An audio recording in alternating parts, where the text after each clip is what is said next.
Hello, everyone. Warm welcome back to The Doctor Will See You Now. As you can see from my room settings, this recording was done in the midst of a UK heat wave. We seem to be having a few more of them now. So I do apologise for the haziness. Usually in Scotland, this idea of this kind of light and heat is most unusual. Anyway, you're very, very welcome. If you're back with us, thanks so much for tuning in again. And if you're new to the channel, it's great to have you with us and hope you'll stick around. What we like to do on The Doctor Will See You Now is get into crime fiction, but via the author and finding who they are, what brought them to this place, what crime fiction means to them, and the delights of honing in on their latest publication where possible. So the author who's with us for this session is Gordon Brown. Some of you may know Gordon's work already, but we're here to talk to him today as also known as Morgan Cry. I'm going to call you Gordon while we talk. Is that all right? But we will talk fine. about. I'm getting used to both names now. It's fine. And Jackie, thanks very much for having us on. It's an absolute pleasure, As the time has gone on with this channel, it's been so lovely. It was set up to have authors who should have been at a Newcastle Noir when COVID did its worst. And now it's so lovely to be able to, the authors that I know, and be able to say, please come on, please come and talk to us about what you do. Because I am so keen that anybody who's especially new to crime fiction gets to see the fabulous array of people that there is to read and what that means. And you, sir, have given us the glorious delights of two people to read, as it were. I don't want to dwell too long on, that previous writing, but we have to go there. You wrote the Craig McIntyre series and the Charlie Wigg series as well. Yep. Under Gordon Brown. So your journey into crime fiction to that point, why did you do it? I wish I knew. The truth is, I didn't mean to. I'll be honest with you. My writing, I started writing when I was relatively young, right? And I didn't get anywhere. I had various attempts at doing things, and there's 101 stories involved in how you get there. But the reason I got into crime writing was in 2008, I was the marketing director with STV, so TV channel. Okay. And I was contracted in, so I was doing it as a consultant. I was brought in when they were putting Grampian and Scottish Television together to form STV, and it was getting to the end of the contract. And I tried a few times to write a book, but I never actually got as far as I wanted. And then I had a space that summer, and I just said to my wife, look, I'm going to give this a shot, right? And I had one line. That's all I had, was one line, was falling is the last thing I wanted to do, right? And it was based on a story. I found a story about a guy in the 1920s during the recession in America, or the Depression in America, who tried to commit suicide, jumping off a building, and never made it. He fell one floor and landed on a ledge below, right? So he didn't kill himself. And then years later, he asked his wife in the 50s, I think he said to his wife, what difference would it made if I hadn't been around? I.e., if I died that day. And she said, well, if I start, she wouldn't have met him, right? So that would be a start. But she said, instead of that, go and ask other people. So he went to his brother, first of all. And his brother said, well, if it wasn't for you, I wouldn't have met my wife. And if it wasn't, I hadn't met my wife, my son, I think, was currently at university studying to be a doctor, who then went on to be a heart surgeon, who then saved lives. And it wasn't, he didn't write a book about it. It was just one of those stories I read somewhere. And I thought, what if you start the book with someone that should die, but they don't? That's where it started. So it wasn't a crime book. It was actually all designed around the part of, right, well, this was supposed to be my day. For one reason or another, it didn't happen. What would happen next? How do you view things from that point of view? And it happened to be that it was an accountant who had been dealing with some dodgy people, got blamed for some cash that went missing. The guys fell out with and decided they'd had enough, and literally they were going to throw him off the top of a 40-story building. That was it. And they don't. And there's no giveaway because it's only the beginning of the book. But then it kind of morphed into a crime book because he had to find out what the hell was going on. And it became I like the idea of putting someone like a a regular person into an unusual situation or a really extreme situation, and he had to fight or run, die, or fight back, I think was actually the strap line, and it became a crime book. And it didn't mean to. Charlie's not a criminal. These two people that help him are not criminals, but the whole world they're in is populated by criminals. And that became a bit of a signature for every book I've done since. I've never written from the police side of the view or the law side of the view. I'm on my 10th books coming out in September, and every single one of them is from a protagonist who's not in the crime world, but is either involved with criminals, gets involved with criminals, or in some way has to live with that world. And that's what I like to write about. So I'd love to say I deliberately started out to write crime, but I didn't. I didn't even read that much crime, if I'm brutally honest, before I started. Yeah. And in a way, I love how your journey as a writer mirrors your characters. It's like, you know, these people don't set out in the world of crime, either on one side or the other of the law. They just, you know, circumstances, they fall into that. And a bit like yourself, you didn't set out to write fiction, but the writing brought you in to this world. And I know that the crime fiction world, and especially the crime fiction world in Scotland, is most grateful for the fact that you fell into this world and all that you do to support crime writing, you know, and festival work. So yeah. Happy coincidences that I think that. Well, I could have been a science fiction writer, a romantic writer. I could have been doing history. I could have been doing anything. Actually, I don't think I could. I couldn't write romance if just the thought of writing a romantic novel. Look, and even your books have reacted. I was going to write a supernatural, but that's the poltergeist. Maybe you've had the word that it should, exactly. that should be. So the next book is going to be supernatural, about books that possess it. Actually, there's a really good idea in there about a book that's got the same. It's possessed by the characters. I think that would work. There you go. It happened here. It was here. But to come back, but I've mentioned, you know, that the involvement that you have, and I'd be keen to know, because we've never talked about, how did you become involved then, you know, as one of the founding, you know, board directors of Bloody Scotland? So what happened was when I started writing, I joined the CWA, Crime Writers Association, long time back. And I'd been to a couple of lunches, and then one lunch, this is going to be 12 years ago now, maybe, I think, since we had the lunch. There was a whole bunch of authors there, including Alex Gray and Lynn Anderson. Yeah. And Alex and Lynn had been talking about this. I think they'd been at Harrogate. The story always goes they were at Harrogate. But at Harrogate, they said, you know, one night, I think they were sitting at the bar 1 o'clock, and Stuart McBride, Chris Brookmeyer, Ian Rankin, Alex Gray, Lynn Anderson. But there's all these Scottish crime writers sitting at the bar. And the question was raised, why is there no such thing for Scotland? Yeah. So anyhow, wheel on, we're at this lunch, and at the lunch, they started to chat about it. And the only thing I ever remember saying was, I used to be at the edges involved with music festivals, because I used to run the Tenants marketing department. And I just thought, well, a one-day festival, if that's what it is, with a bunch of, how hard can it? And I said that. I remember saying, how hard can it be? And about 2 weeks later, me and Lynn met up in Glasgow just for a coffee. Yeah. So we sat down to Princess Square just to have a coffee, and all we did is started there, and then from there it snowballed. So there was Alex, Jenny Brown come on board, Craig Robertson was on board. There was a whole bunch, but the start of it was that kind of conversation, which was why not. So I don't think we set it up, I don't think our ambition was never we didn't see it as big. We just thought what we should do is, I think, 3 things. One is celebrate Scottish crime writing in a way it hadn't. Yeah. The second one is encourage crime writing.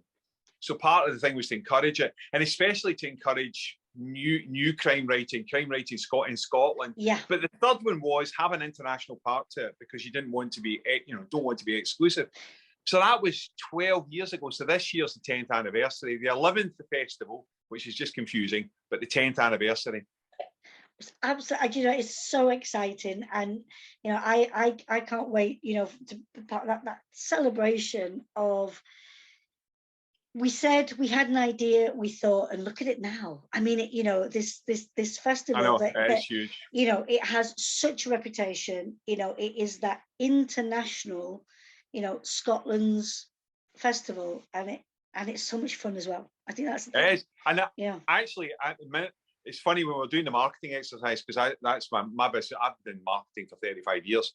Actually, criminally fun sits at the centre of it. If it's not fun, why are we doing it? It's kind of, I'm not saying we can't be serious about things, because there are serious subjects. And there are moments when it's important to do that. Yeah. But actually, it's got to be fun, engaging, let people talk to each other, see a different side of people. I mean, you've been there, Crime at the Coup or the football game, or we've done Crime in the Spotlight to give new authors a shot at it, or we've done different prizes. You know, Harville Secker, we've worked on the Bain prizes, we've worked on the McIlvanney.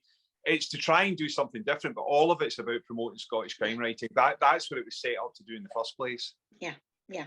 And I love the fact as well that, you know, and here comes the next wave, you know, the fact that crime writing in Scotland is alive and well, and yeah, absolutely. Yeah. But if you don't mind, let's shift location a little bit, and we'll bring in Morgan Cry, because you've managed to combine two of my most, you know, ardent passions, crime fiction and the Spanish location. But first, back to Morgan Cry, and why did you decide to make that change in your world of writing? So I've been Gordon Brown for, I'll have to look this back, 7 novels. That's right, yeah, 7 novels. And there are obvious problems with the name Gordon Brown that don't go away, right? So Google, Amazon searching Gordon Brown, you're going to guarantee you'll find the other Gordon Brown. And I've got a kind of history of stories where mistakenly people thought I was and then found out I wasn't. It's happened more than once. And the problem was, I'd just come off the back of a thriller series, 4 thriller books, the Craig McIntyre series. And one of the things that I said to the publisher when I originally submitted the manuscript is I just had my name on it.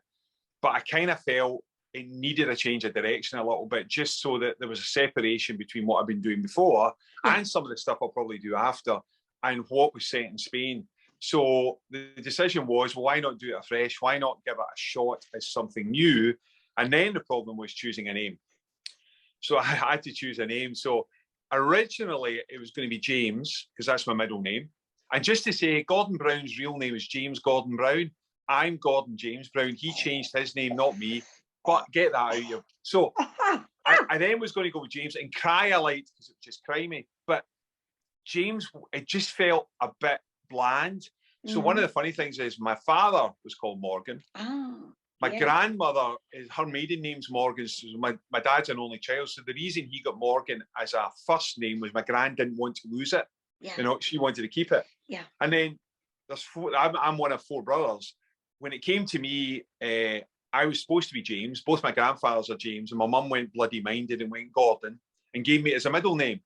And then because there was so much fuss, my next brother became David with nothing, just David.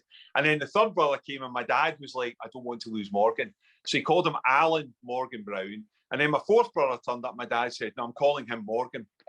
So to make the situation worse, Alan at school was one of 3 Alan Browns. And one of the things that happened was the teacher, to differentiate them, called them by their middle name. Yeah. So in our house, we had 3 Morgan Browns. My dad, my youngest brother, and my next youngest brother were all, some way the phone would ring and they would ask for Morgan Brown.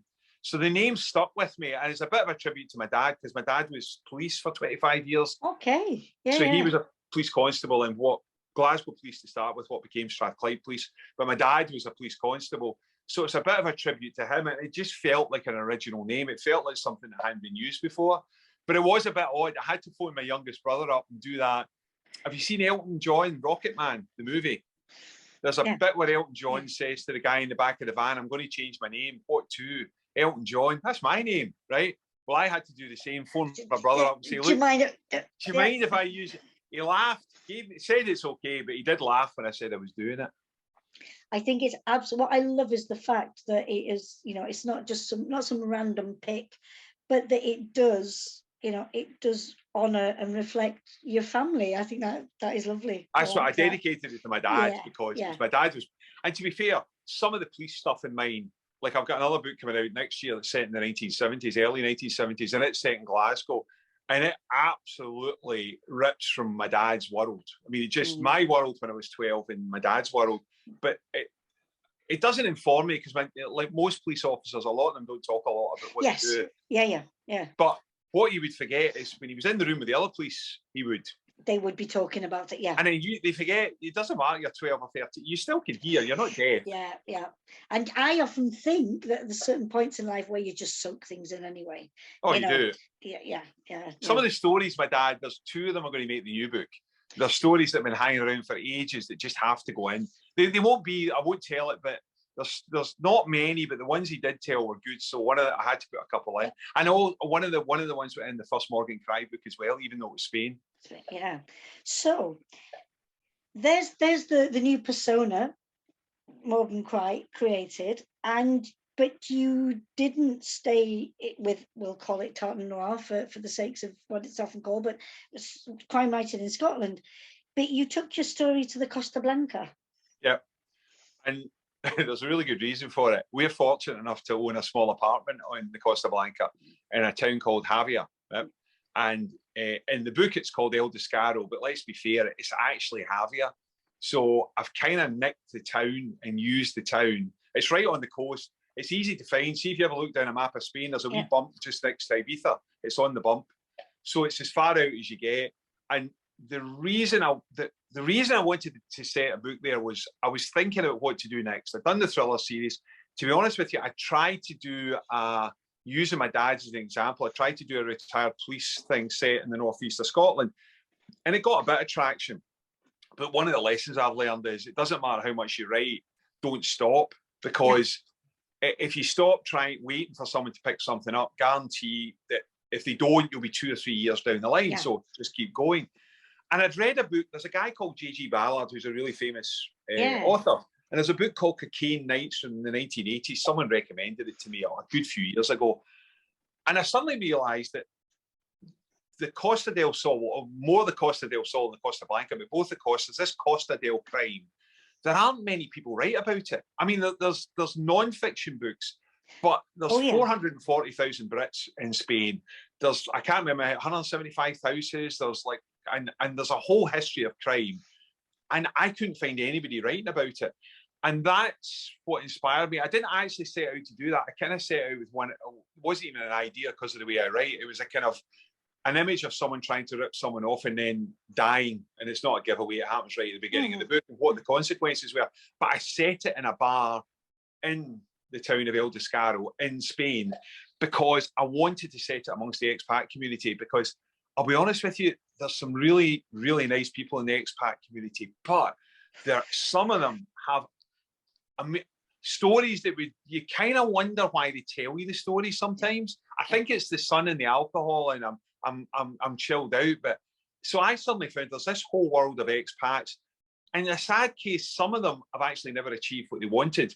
The sun was an attraction. They've gone out, cheap booze. Yeah, but a lot of broken dreams. Yeah, and as a result, the book is full of, there's what they call the expatriates in the book, which is a bunch of expats who populate this pub, who used to have the mother, a girl called Effie, a woman called Effie Coulston was their boss. And it's her daughter that's now the hero. She comes out to Spain, not having seen Effie in 20 years. And she ends up inheriting this group of dysfunctional people, this pub, and this whole world, which she is completely alien to. And it was the fun you can have with that, to be fair. It really is. I mean, my expatriates are, there's a failed accountant, a failed racing driver, a failed lawyer, a failed pop singer, and 2 failed models. And that's the gang she has to deal with, who do not really like her at all. The whole idea is that they used to love the mother. The mother was the matriarch, and Daniela's now in the first book, definitely in both books. She's desperately trying to be the one thing she doesn't want to be, and that's her mother. Yeah. Now, so the setting and the cast, is such. It's a read that rolls along, and it's yes, there's crime and there's some scary bits, but I think you provide in this. I think you provide a fun read as well. The kind of book that you just I just lose myself in this, and it's going to be okay. And there's some laughs along the way. But the idea from first book to second book, and I've noticed, because I do try and pay attention, the idea of that first book in 2020 was the 31 bones, and now we've got 6 wounds. And choices, you know, never made by chance. What is it with the numbers, Gordon? It wasn't actually, bizarrely, the first book, I wanted to call the first book Sabuska. I wanted to call it The Wanted or Sabuska, right? Yeah. Because it's what they want is important to the book. That it's all about the individual's wants. Yeah. What am I looking for? What am I searching for? Yeah. And therefore, they were all the wanted. They all want something different, but the book is about what they want. And ultimately, in the first book, they think money will solve it. Money goes missing at the beginning, and they think Daniela, who's flown all the way, is on the hook. So when I started off, that's what it was. But the publisher, or my commissioning editor, Alison Ray, had a read of it. She was flicking through, and she wasn't convinced about having a Spanish title, partly because a Spanish title set in Spain might be a bit confusing, if that makes sense. Yeah. Could be. And it actually was one of the chapters. I can't tell you why it's 31 bones. No, it's fine. No, because people need to find out. That's the important thing. It was actually a chapter title as opposed to the book title, because I like to give the chapters titles as well as numbers, just for a bit of fun. And it was one of those. So when the second book came, it wasn't a number thing deliberately, but there's a reason why it's called 6 Wounds, and it just fits really well. So depending where the deal goes for the next deal, I might be wedded to numbers. I might. Well, this is the thing, isn't it? You know, do trends start not purposefully, but because of and then, you know, do you as an author, will you feel obliged, or will the publisher say, look, this is working really well?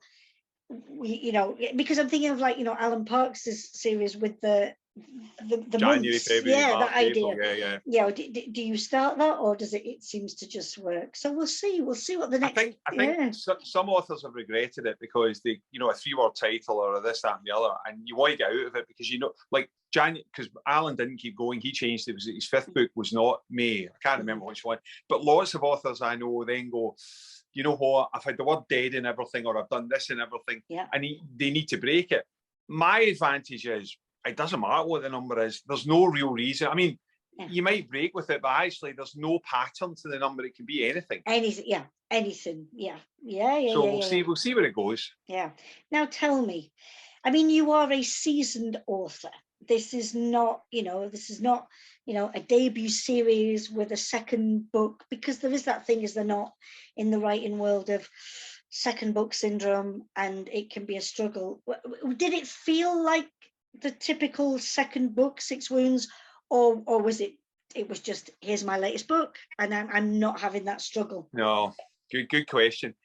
None of them ever feel easy, but it's partly the way I write is two things I kind of adopted. One is I do first person present tense for most of the books. So it's a bit of a challenge, because you're always inside the protagonist's head looking out. So, and it's now, so you don't have the luxury of flipping around views. So when I write, when you read it, it's quite pacey at times, because that's how the world is to you and me. You see something, you do something, you go somewhere, someone says something. So when I write a book, I don't particularly do much planning. I'm not a planner. That doesn't mean I don't have ideas. I've actually developed a bit of a process. And when I got, it wasn't so much 6 Wounds. When I got to 31 Bones, I kind of formalized it a bit more than I ever have, which is, I'll sit down with an opening thought, whatever the thought is. And I don't like to have the end game, because I tend to either rush to it or just don't go there. But I have an arc, something in my head, like, you know, the theme's going to be about X, Y, or Z, or here's the twist, or here's the core to it. And what I'll do is write a couple of thousand words, just start. I will literally just start. Get to the end of 2,000 words, and then what I'll do is I usually take a break. Well, I always take a break. Go for a walk, have a coffee, annoy the heck out of my wife, walk around, and all I do is spin the next bit in my head. And that will usually inform the next day's writing, but sometimes what it starts to do is inform further out, because I start to go, if I did this, that would happen. If that happened, this would happen. So as a result, it's a bit like opening a jigsaw box and all the jigsaw pieces are upside down. I have to turn a lot of them Start over to turning, find the one I want. Yeah. And then I go, well, that fits. Oh, no, hang on, that fits. Oh, wait a minute, that fits. But I can't see the picture. I don't have the box. I don't have the jigsaw box in front of me. But bit by bit, I do. It starts to coalesce, yeah? You start to see the... But what I do find, and you made a very interesting point, is sometimes you hit a bit of a brick wall. I don't believe in writer's block, I never have, but sometimes what you're writing just feels turgid. Just like every time I start, I think, I can't write. I just put the edits in for our book there and I read it and I go, really? But what I find is that's the time you have to push through. Just get anything down. You can always go and fix it. And then some days it will just fly. There's days where I'll go, you know, it won't be 2,000, it could be 3,000, 4,000, 5,000 words because it will just fly like a train. Yeah. And I can tell when I read it back which bits fly and which bits don't, because the bits that don't, I have to fix. The bits that fly don't require much fixing. So when I got to 6 Wounds, the only thing I have to do is you have to keep in mind there's a multiple set of characters and what they do and their personalities. But I'm not one for writing it all on a wall. You know, I haven't got a chart with them all in it. I just try and remember them the same way I try and remember friends. Yeah. That I would remember, which changes. If you ask somebody about your friend, this happens a lot. You don't describe them the same all the time. No, because they change. And I suppose that thing writing first person as well, it is how you are perceiving things. Yes. You know, you perceived it like that then, and how do you see it now? It's not being faithful to something, it's that we see things differently. But you also only get a snapshot of life. So you get your shot of life. All the stuff that's happened in their life before and after you haven't seen. You don't, yeah. So what I like about it is Daniela then has to pick her way through. Am I being told the truth? Am I not being told the truth? Is this what these people are really like? But that's what real life's like. You don't, whereas when you write from third person, you can kind of get in a helicopter, look down and decide, right, I want to go and look what that person in that room was doing at that point. Now I want to go out to the football ground. Whereas with first person, I like it because that's how your world exists. Yeah. And it's lovely, isn't it? Because it's very safe in a way. Yeah. You know, if it's what you're feeling and seeing, then, and nobody, this is the other thing, nobody can say actually no. Or is that, no, it's my world, it's my life. This is what I'm doing. I tell you can't. How can you disagree? I made it up. It's it's my head. It's when you get factual errors. I love it when you get factual errors in the book. I do try and check them, but I always say, but everybody gets stuff wrong. It's my wife did a postgrad in psychology, and one of the things I was looking up was all the. I don't know if you've heard. There's various biases people have. Spotlight bias. There's all sorts of different ones. And one of the weirdest ones you get is the fact that your memory, you can fix a memory in your head, right? And be absolutely convinced it happened that way, right? And you might have had it for 30 years. And then something will happen to me. You know, somebody will say, well, I was there and that never happened. You went, yes, it did. And the truth is, you can't remember the exact detail. You just can't. You can remember some things, but most things you can't. And therefore, history changes as you go on. So one of the things, the beauty about writing a book about people that have all got history that you're seeing from the outside is even they change it.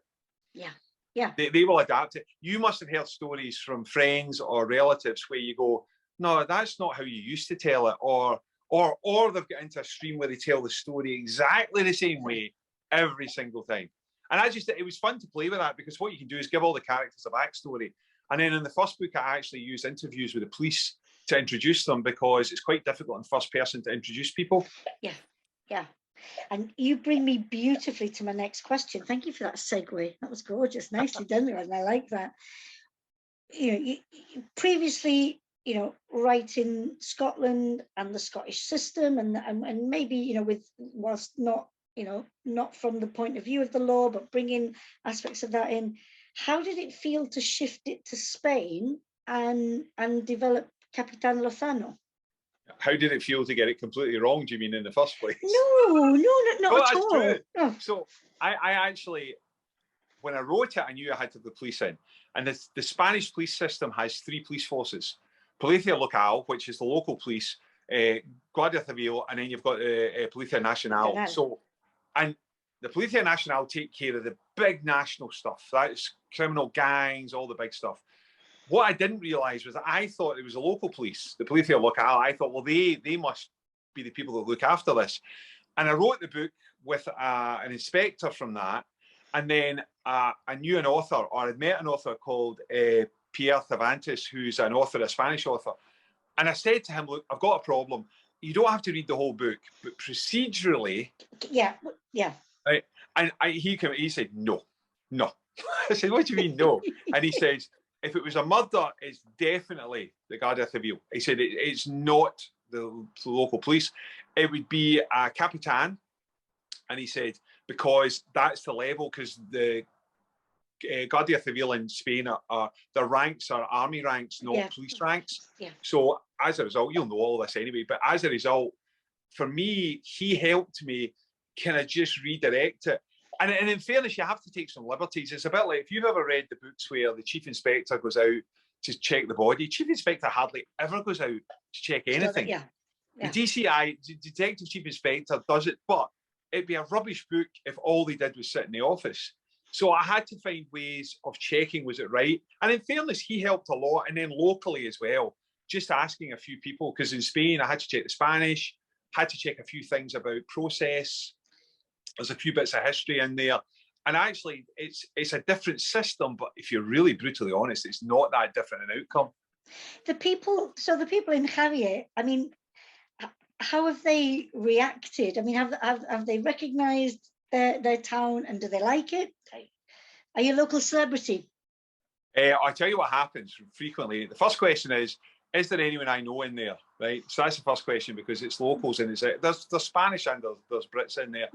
And I always say the same thing: is I haven't written about someone, but the chances are they're in there because I've heard it, I've seen it. There's people that have been around and about me. I'll give you a classic example of how I see some of the expats that are in the book. Here's a great one.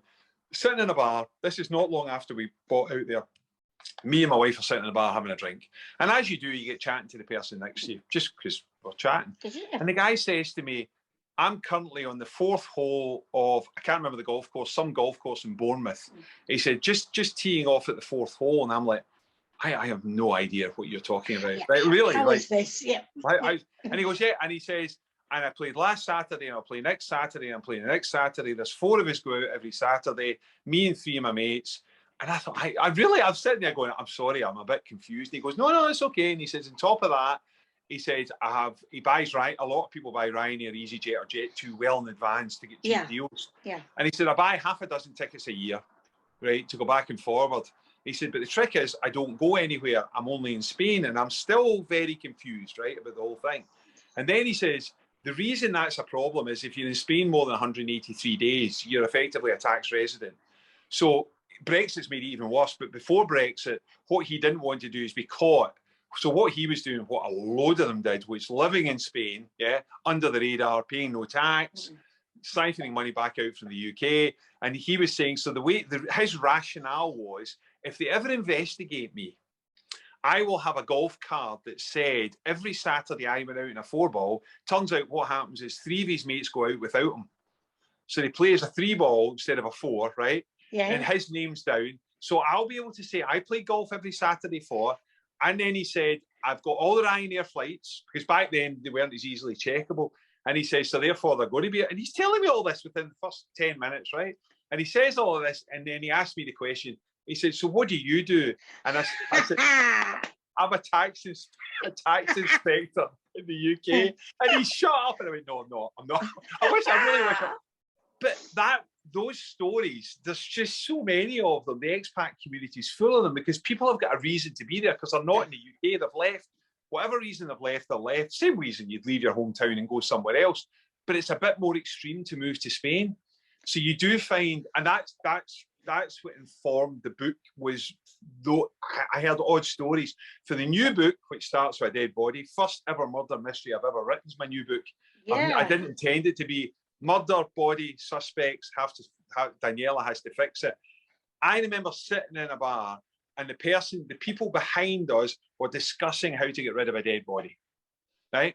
Now, I heard this, right? And I never know, because they were behind us, it couldn't have been serious, or was it serious?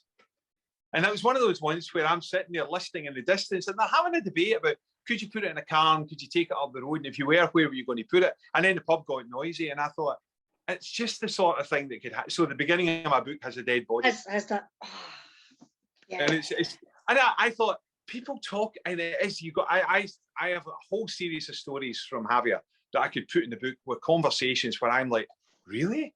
In fact, some of them I can't put in because if I did, people would go, nah, it's not going to happen. But it did, yeah. It You did, know it these did. things, And yeah. I think it is a combination of being away from home, being relaxed, sometimes a lot of alcohol, join in with the sun, and suddenly you get all these backstories, and loads of people have them. Now, I'm aware of the time. I'm really sorry. That's okay. Gordon Morgan, because hopefully there'll be a time when we'll do a part 2 of this, which I would like, if it's all right with you. That's fine by me. But I wanted to sort of like start to draw our discussion to a close, and it sounds like it, but are you pleased that you have gone down this other avenue?